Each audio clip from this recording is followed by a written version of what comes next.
the restaurant part is cool too. You know, if you win your match, you go celebrate. If you lose your match, you go get some food, kind of eat it off. Of course, yeah. We're in our first game. Fired up. We're almost All right. It's versus Jimbo to Himbo. The only thing I want to see is the hunger from these competitors right over here. I like it. As we go. And as we see, they're going to be starting off the match trying to get some roach advantage. You use the fireball to test their property movement.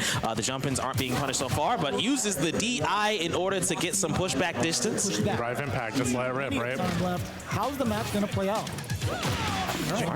Jumping is good, and that's a very familiar reset that I saw after the DI, where you go for an immediate jump-in, and then you'll try to get the tick throw off of the jump-in plus frames into the command grab. Tries to fight out with Todd's too. Once again, this drive impact. I think that's probably one of, like, an early thing you learn in each set of Street Fighter is how susceptible your opponent is to drive impact. Yes. And that's something that you feel out when you're going to tournaments for the first time. Like, how much this works really well online? Does it work as well in person? And right now, Jimbo's getting a lot of mileage off the drive impact. Well, just think of the data that you get from doing a drive impact, and even more data from like opponents whipping buttons. You get to see your opponent's ability to react. You get to see their hit confirmations. You get to see their awareness of like certain mechanics in the game. And now suddenly, because drive impact at certain levels of the game is very strong, if your opponent doesn't have an ability to counter that, as he goes right over there, try to go for the reset, but he's going to be put straight into the corner with the 5 stocks, and the meaty's going to do it for the first game in Jimbo Himbo's favor. 5 medals, no meter used. Why use the meter if you don't have to? Back into the rematch. Take the win. 5 medals. Manon is just as strong as anyone else. Super. I think she's stronger, you know, with that, because you're not coming off of meter, but you also do have the meter resource. But you can go into the strike throw mind game, and that creates an option of fear, like a lot of characters that do have the grappler mindset. Ooh, and you go for the EX right over there, gives you a little bit more range, even though it was level 1. Okay, you actually love airborne, so do we have the combo? We do! Good conversion from the airborne counter. Has not been shy about using and the containment in the corner is really good. He's doing anything except trying to be composed, but the hit confirm off the level 1 super was not there. Drive impact not working as well. Turn this around in their favor. Punished. Regular throw. For the throw to close it out.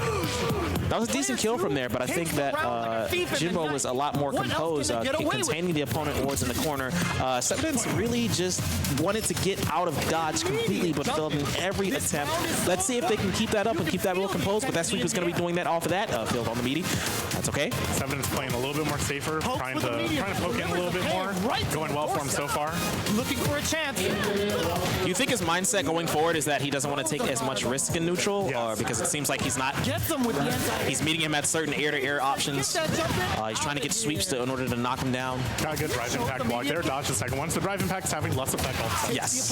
Which is what Cevidence needs to come back here. 4 medals, super scary. And you have to hold those 4 medals for the next 2 rounds if you're Cevidence. All right, but that throw's going to start a little bit of something. Goes for the meaty fireball. Ooh, gets the clip air-to-air. Ooh, there was a regular throw and then a command throw, but the punish is going to put them down. One more hit. Wake up super. That's going to hit. Oh, immediately. You got to test those. All right. So 1-1 in game 2 here. Right. Fighting for his winner's bracket life. And it's hanging on. It's one of those things where you have to represent that option in order for your opponent not to feel comfortable using the offense as much as possible. But there's a risk and reward with that. You know, not even the fact that like that was blocked or that hit. Now they're sitting on a negative meter bonus, and now they're sitting at level 5 command grab damage. You are fighting boss battle level Manon with 5 meter or 5 medals, 3 meter. It's an uphill battle, but Cevidence could pull it off. All right, but you always got to do it the hard way. It's like chopping down a tree. You got to go and hit them down. Oh, that's not chopping down a tree. That is a wood chipper. Okay. All right, the eyes catches him out of the air. That was the wall splat, but doesn't get the conversion. Nice deck. Weird angle, weird distance, and we're just going to close it out with 2-3-6. All right. Game 1 of the night goes to Jimbo to Himbo. Oh, man. Now, we'll talk a little bit about format really quick. As you just saw, we are playing best of 3 until we get to our top 8. Every round, of course, is first to 2 as well. Yes. So